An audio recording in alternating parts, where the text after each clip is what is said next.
This is a special report from News 3 WSIL. We'll continue our COVID conversations tonight. I'm joined now by Mr. Jeffrey Drake. He is the operations manager of Rides Mass Transit. Jeffrey, thank you so much for being here this evening. We appreciate it. Now, I kind of want to get us started here. What is Rides Mass Transit and who do you serve? So we are a public transportation provider, actually a public transit provider about 18 counties across the southeastern and east central part of the state. Locally, the Carbondale area, Williamson County, Saline, Gallatin, Pope, Hardin, but all the way up the Illinois-Indiana border, close to Paris and Edgar County, so about an hour south of Champaign. So we've got a fairly vast coverage area. You do, and you provide rides. You get people where they need to go. And when the pandemic happened, folks still had to get to work, to where they needed to go. So how did you have to adapt? I think it's still kind of an evolving situation too. It's an essential industry.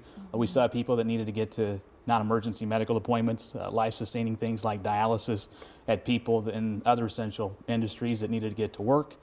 Something that did happen during the pandemic, a lot of the congregate meal sites, we take people to senior centers.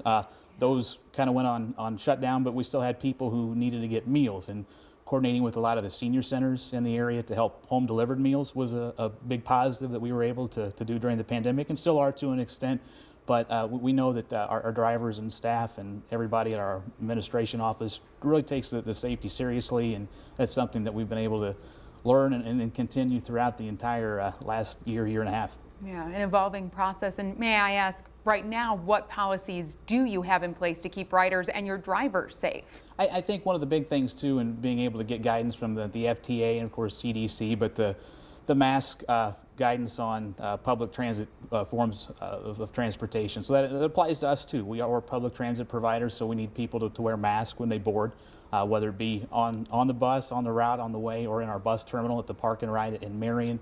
So we want to keep people safe in that regard. Something that's been, I think, pretty well received, Julie, would be healthy rider packets too. So if people show up, don't have a mask, we've got handouts to give them with some informational tips, a mask, some hand sanitizer. That's gone a long way, I think, to help people who might forget the mask when they hop on board.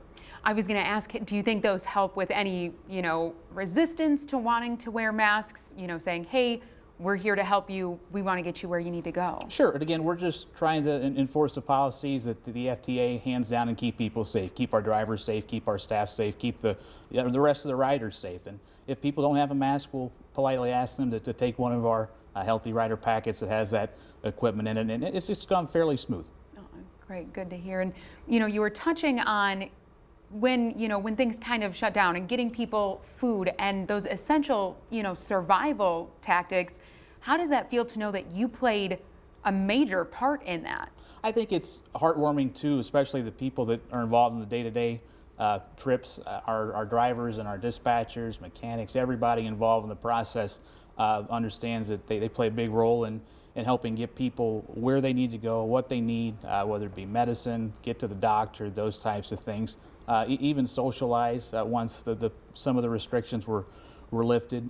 We do still recommend, though, that the public transit's not a recommended form of travel. If I'm experiencing symptoms, if I'm positive or in quarantine, we want to keep our staff safe. We want to keep the individual passengers safe. So that would be one thing I would stress. If we're experiencing symptoms, public transit and the bus is not the place to go right now. Not the place to be. And may I ask, too, kind of touching on that, if a rider does test positive, do you have steps in place to contact, the drivers, other riders who may have been in the same van that day? Yeah, that's been another process too that we've been able to evolve and learn and adapt with, working with a lot of the health departments who have thankless jobs during this pandemic, with riders who we know that retroactively would come back and say that they did test positive. We will be able to go back and see who was next to them, especially if drivers might have been exposed, and put those folks in contact with the health department to follow the appropriate guidelines. So our HR department, our operations team, and a lot of constant communication 7 days a week to try to keep people as healthy as possible.